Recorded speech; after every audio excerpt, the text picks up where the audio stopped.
ఉదాహరణకు murder చేసినోళ్ళకు, rape చేసినోళ్ళకి ఏం చేస్తారు? బాగా కొడతారు పోలీస్ స్టేషన్‌ల. వాడు తెలవకుండా తెలిసో ఆవేశానికి లోనై రేప్ చేస్తాడు. వాళ్ళు రేప్ చేయబడతారు. కానీ తెలిసి తెలిసి వారికి శిక్షేస్తారు. తెలిసి తెలిసి వాడు శిక్ష పడతాడు. అన్వయించాలంటే చాలా కష్టం కదా! నరకంగా ఉంటదనమాట. అలాగే ఉరి శిక్షణ అంటే వాడు తెలవక ఎందరినో చంపిండు. తెలవక ఎందరినో వాని చేతుల్లో వచ్చింది. కానీ తెలిసి తెలిసి వానికి ఉరి శిక్ష వాడు అనుభవించాల్సి వస్తుందనుకో, ఎంత భయపడతాడు వాడు? ఎవడైనా గాని, ఎంత నరహంతకుడైనా కదా! అలాగే వానికి తెలిసి తెలిసి ఒక మనిషి వానికి శిక్ష ఇస్తానంటే ఎంత బాధ అనిపిస్తది. అయ్యో! తోటి మనిషి ఇంకో మనిషిని తెలిసి తెలిసి ఇస్తాడు. వీడు తెలవక చేసిండు కోపాన్నో, ఆవేశాన్నో గాని వాడు తెలిసి తెలిసి మానవత్వంతోటే మరణ శిక్ష ఇస్తాడంటే బాధ అనిపిస్తది కదా! ఇక తోటి మనిషి ఇంకోరిని చంపుతాడని బాధ అనిపిస్తది. అలాగే ఎంత నేరస్తుడైనా శిక్ష అనుభవించాలంటే భయపడతాడు కదా! తెలిసి తెలిసి వాడు ఉరిశిక్ష ఏసుకోవాల్సొస్తదంటే అది బాధాకరంగా ఉంటది. భయంగా ఉంటదనమాట. అయితే సినిమాలలో శృంగార సన్నివేశాలు, ఆడవాళ్ళు బట్టలు మార్చుకోవడము, బెడ్‌రూమ్ సన్నివేశాలు, ఆడవాళ్ళ చేత మాట్లాడే డబుల్ మీనింగ్ మాటలు ఇవన్నీ ఉంటాయి గదా! చిన్నోడు పెద్దామెకు లైన్ ఇవ్వడం, పెద్దామె చిన్నోనికి పడడము, వాని లవ్‌ని యాక్సెప్ట్ చేయడం ఇవన్నీ ఉంటాయి గదా!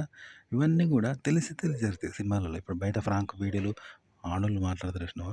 పొడుగ్గుంటది, గట్టిగుంటదని ఆడోళ్ళు అడుగుతుంటారు. ఇవన్నీ తెలిసి తెలిసి జరిగితే మనకు ఎఫెక్ట్ బాగా పడతది నెగెటివ్‌గా. అది తెలవకుండా జరిగితే ఏం కాదు. అవన్నీ బయట జరిగేటివి బూతులు, శృంగారము, రేపులు తెలవకుండా జరుగుతాయి. కానీ బట్టలు మార్చుకోవడం అవన్నీ తెలవకుండా జరుగుతాయి యాదృచ్ఛికంగా. కానీ తెలిసి తెలిసి చేస్తేనే ఎఫెక్ట్ బాగా పడతారంట. ప్రేక్షకులకు భావోద్వేగాలను రెచ్చగొడతారనమాట. కాబట్టి మీరు శృంగార సన్నివేశాలని కాదు, ట్రెడిషనల్ అయినా, ఫ్యామిలీ అయినా, బాధ అయినా, లవ్ అయినా, రొమాన్స్ అయినా, విరహం అయినా, ప్రేమ అయినా ఇలాగే చేయాలి. తెలిసి తెలిసి చేయాలన్నమాట. తెలవక చేసేది నెగెటివ్ అయిద్ది. యాదృచ్ఛికంగా అయితది. కానీ తెలిసి తెలిసి చేయాలన్నమాట. ఓకే. పాజిటివ్‌గా చేస్తానన్నమాట. నెగెటివ్‌ని ఇక్కడ పాజిటివ్‌గా చేస్తాను. అప్పుడు ఎఫెక్ట్ బాగా పడతదంట ఆడియన్స్ మీద. సో, ఇది ప్రేక్షకులకు బాగా కనెక్ట్ అయిద్దనమాట. రియల్‌గా కనెక్ట్ అయిద్దనమాట ఇట్లా చేస్తే.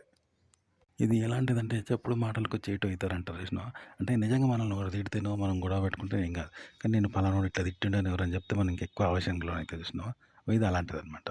సినిమా అనేది ఇలాగే తీస్తారనమాట. కంటెంట్ కూడా మేము ఇలాగే చేయాలి, ఇలాగే చెప్పాలి. ప్రేక్షకుల మీద ఇది తీవ్రంగా ఎఫెక్ట్ పడుతది. బాగా కనెక్ట్ అయితదనమాట ఇలా.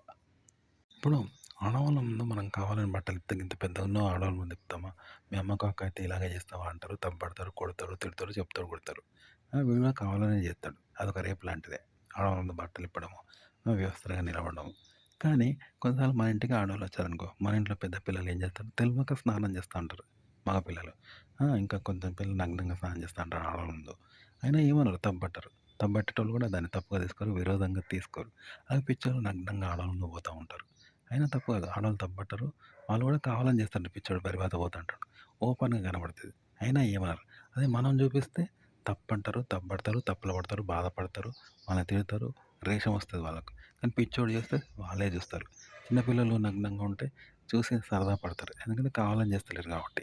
అట్లుంటది. ఇప్పుడు ఒక మర్డర్ గాని, యాక్సిడెంట్ గాని తెలవక జరిగితే ఏం చేస్తారు? అది తెలవక జరిగిందనుకుంటారు. కదా! తప్పు కాదు. కానీ తెలిసి తెలిసి చంపితేనే అది రేపు. అది నేరం. తెలిసి తెలిసి చంపితేనే అది హత్య అవుతుంది, నేరం అవుతుంది. వాని మీద కేస్ పెడతారు. పగ పెంచుకుంటారు, పగ తీర్చుకుంటారు. కానీ తెలవక చేస్తే అది యాక్సిడెంట్ కాబట్టి వానిది తప్పు కాదు. వీళ్ళు తప్పులో పడలేదు. ఏదో కర్మ అనుకుంటారు. ఇట్లా అన్నట్టు. నగ్నత్వం కూడా అంతే అనమాట. పిల్లలైనా, పెద్దలైనా పిచ్చోడైనా తెలవక నగ్నంగా ఉంటే అది తప్పు కాదనమాట. ఇప్పుడు బయట ఆడోళ్ళ ముందు దెంగుతా, మొడ్డనెక్కుతాందిరా అని బూతులు తిడతారు చూసినావా? పోకుల మడ్డ పెడతా ఇవన్నీ మాట్లాడితే ఆడోళ్ళు తప్పుగా తీసుకుంటారు, తప్పుపడతారు, వానికి శిక్షేస్తారు. కానీ ఒక చిన్న పిల్లోడు తిడతాడనుకో, ఒక 10 ఇయర్సోడు ఎవరినో వాళ్ళు తెలవక తిట్టుకుంటాళ్ళు. ఆళ్ళు కూడా అవే తిడతారు. పెద్దోళ్ళు తిట్టిట్టియే తిడతారంట. తిడితే దాన్ని ఆడోళ్ళు పాజిటివ్‌గా తీసుకుంటారు. దాన్ని శృంగారంగా, సెక్స్‌గా తీసుకొని సంతోషపడతారు, నవ్వుతారు. ఎందుకంటే వాడు తెలిసి తెలిసి చేస్తలేడు కదా! ఉద్దేశపూర్వకంగా చేస్తలేడు కాబట్టి దాన్ని పాజిటివ్‌గా తీసుకుంటారు. చూసినావా? అయితే జీవితం అనేది తెలవకుండానే గడిచిపోతదనమాట. జెన్యూన్‌గా. ఆ! జెన్యూన్‌గా గడిచిపోయే జీవితాన్ని కావాలని కృత్రిమంగా క్రియేట్ చేస్తారు. కావాలని క్రియేట్ చేస్తారు. ఇప్పుడు ఒక సినిమా పోయింది చూసినాం. స్టార్టింగ్ నుండి ఎండింగ్ వరకు చూసినాం. దాన్ని మళ్ళీ రీప్లే చేసేస్తాం చూసినావా? మొదటి నుండి ప్లే చేస్తాం. మళ్ళీ రీప్లే చేస్తాం చూసినావా? మళ్ళీ మళ్ళీ రీప్లే చేసుకుంటా చూసినావా? అట్లా జీవితము తెలియకుండానే గడిచిపోద్ది. ఎవరు కావాలని చెయ్యరంట జీవితాన్ని. తెలియకుండా గడిచిపోద్దంట. ఇప్పుడు లాటరీ ఎవరికెళ్తుందో తెలుస్తదా? తెలవదు. అట్లా జీవితం తెలియకుండానే గడిచిపోద్ది మనిషిది. కొట్లాటలు, బాధలు, విరహం, రేపు, శృంగారం, కామం, బాధ, విరహం అన్నీ తెలియకుండానే జరిగిపోతుంటాయి నిజ జీవితంలో. వాటిని కావాలని చూపిస్తారు, కావాలని క్రియేట్ చేస్తారు, కావాలని ఆలోచిస్తారు, కావాలని ఆలోచింపజేస్తారు. ప్రేక్షకుడు కావాలని ఆలోచిస్తారు, కావాలనే తీసుకుంటారు దాన్ని. ఆ సినిమాను కావాలనే తీసుకుంటారు, కావాలనే చూస్తారు. కావాలనే తీసుకుంటారు, కావాలనే భావానికి లోనవుతారు, కావాలనే భావించుకుంటారు. వాళ్ళు కావాలనే భావించేలాగా చేస్తారనమాట. ఇదే కంటెంట్ అనమాట. అది ఏ రసమైనా సరే. శృంగారమైనా, బాధైనా, విరహమైనా, ప్రేమైనా, కామమైనా, శృంగారమైనా. కంటెంట్ ఎలా ఉంటుంది? ఎలా ఉండాలి? ఎలా క్రియేట్ చేయాలంటే, ఒక పిచ్చి హాస్పిటల్ ఉన్నది. పిచ్చి హాస్పిటల్‌లో పిచ్చోళ్ళు ఏం చేస్తారు? పిచ్చి పిచ్చిగా చేస్తా ఉంటారు కదా! వాళ్ళని బాగు చేయడానికొచ్చే డాక్టర్ కూడా వాడు ఏం చేస్తాడు? వాడు పిచ్చి పిచ్చిగా చేస్తాడు. పిచ్చి పిచ్చిగానే ట్రీట్మెంట్ ఇస్తాడు. పిచ్చి పిచ్చిగానే వ్యవహరిస్తాడు. అలా నర్సులు, సిస్టర్‌లు అలాగే వ్యవహరిస్తాండ్లు. పేషెంట్‌ల బంధువులు వాళ్ళు పిచ్చిగా చేస్తాండ్లు. చుట్టూ బయటున్న జనం అదే పిచ్చిగా ఉన్నారనుకో ఎట్లుంటది? మొత్తం పిచ్చి, ప్రపంచం పిచ్చి, హాస్పిటల్ పిచ్చి, డాక్టర్ పిచ్చి, ట్రీట్మెంట్ పిచ్చి అంతా పిచ్చిగుంటది కదా! అగో సినిమా గూడా పిచ్చిగుంటది. దాన్ని చూసే ప్రేక్షకుడు అలాగే చూస్తాడు. సినిమా లాగానే తీసుకుంటాడు. సినిమా లాగానే భావించుకుంటాడు. సినిమా లాగానే చూస్తా అంటాడంట. ప్రేక్షకుడు అలాగే చూస్తాడు. సినిమా లాగానే చూస్తా అంటాడు. అలాగే తీసుకుంటాడు. రాసేవాడు రచయిత అలాగే రాస్తాడు. క్రియేట్ చేసేవాడు రచయిత, మాటరు, డైరెక్టర్, మ్యూజిక్ డైరెక్టర్ అలాగే క్రియేట్ చేస్తారు. పాత్రలు అలాగే వ్యవహరిస్తాయి. అలాగే క్రియేట్ చేస్తారు. అలాగే చెప్తారనమాట. అంత పిచ్చి. ప్రేక్షకులు పిచ్చోళ్ళే, నటులు పిచ్చోళ్ళే, క్రియేట్ చేసే రచయిత పిచ్చోడే, డైరెక్టర్ పిచ్చోడే. అయితే ఎట్లా ఉంటది? అలా ఉంటారన్నమాట. అలా కంటెంట్ కూడా మీరు ఇలాగే క్రియేట్ చేయాలి. దాన్ని చెప్పడం గూడా అలాగే జెప్పాలి.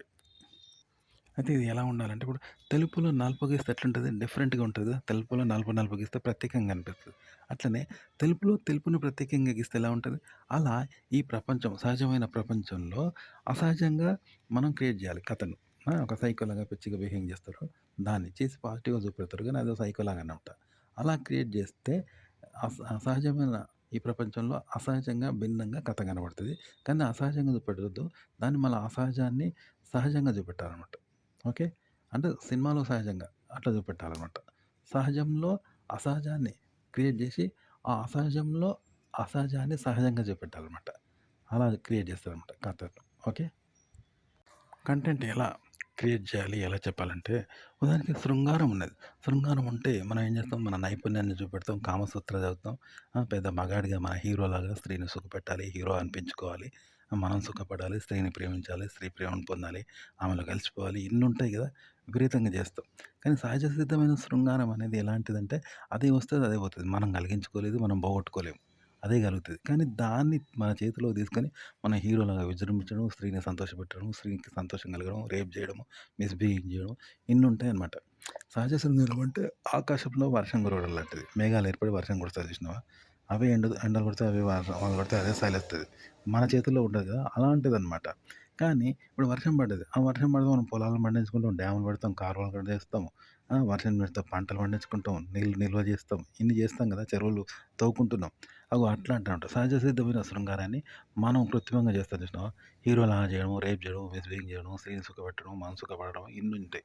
మనం చేస్తున్నాం. అలాగే అగ్ని ఉంది. అగ్ని అంటే తెలుసు కదా! ఎలా పుడతది? 2 కొమ్మలు రాసుకున్నప్పుడు, 2 రాళ్ళు గీసుకున్నప్పుడు అగ్ని పుడతది అదే. కానీ మనం ఏం చేసినాం అది తెలుసుకొని అగ్గిపుల్లలు తయారు చేసినాము. పెట్రోల్ లైట్స్ తయారు చేసినాము. చేసుకొని ఆ అగ్నితో ఏం చేస్తున్నాం? గడ్డిని కాలబెడతాం. పెడతాం. వంటలు వండించుకుంటాం. పెట్రోల్ అంటిస్తాం. డీజిల్ అంటిస్తాం. ఆ అగ్నితోటి పెద్ద పెద్ద ఇండ్లు కాలబెడుతున్నాం. ఎన్నో చేస్తాం కదా! కాల్చాలనుకున్నప్పుడు పెట్రోల్ అంటిస్తాం. ఎన్నో చేస్తున్నాం కదా! బండి నడుపుతాం. ఇంజన్ మంట పెడతాం. ఇన్ని చేస్తాం. కానీ సహజ సిద్ధమైన అగ్ని ఎంత? 2 రాళ్ళు కొట్టుకుంటే పుడతది. మనకు అతీతం అది. మనం జేయమది. దేవుడి సృష్టిలో భాగం. అగ్ని. మండే శక్తి గదా! అట్లనే మీరు కంటెంట్‌ను సహజ సిద్ధంగా జేయాల. కృత్రిమంగా. అంటే ఇప్పుడు అగ్ని పుట్టడం అనేది మనం ముట్టియం. 2 రాళ్ళు పడితే తాకితే పుడతదనమాట.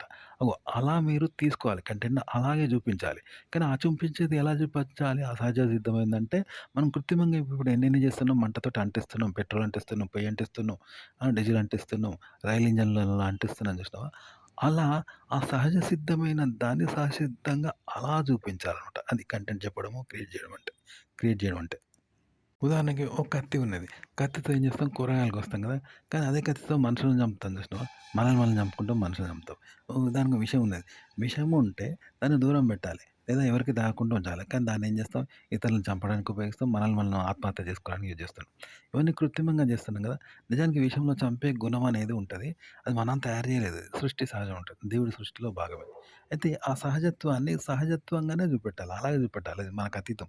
దేవుడి సృష్టిలో భాగమే. మనది జోక్యం లేదది. దేవుడు సృష్టించిండు ఆ గుణాన్ని. చంపే గుణాన్ని. దాన్ని అలాగే చూపించాలి. అది ఎలా అంటే దాన్ని కృత్రిమంగా మనం ఎన్ని వాడుకున్నాం మనుషులను చంపడానికి, మనల్ని మనం ఆత్మహత్య చేసుకోవడానికి, ఇతరులను చంపడానికి ఏ ఏ చేస్తాం గదా! అట్లా ఎన్నో రకాలుగా యూజ్ చేస్తాం గదా! నెగెటివ్‌గా. ఆ విధంగా దాని యొక్క ప్రకృతిని, పాజిటివ్‌ని అది దేవుడు ఎట్లా సృష్టించాడో దాన్ని మనం పర్సనల్‌గా ఎన్ని రకాలుగా ఉపయోగించుకున్నామో నెగెటివ్‌గా అన్ని రకాలుగా ఆ పాజిటివ్‌గా చూపించాలన్నమాట.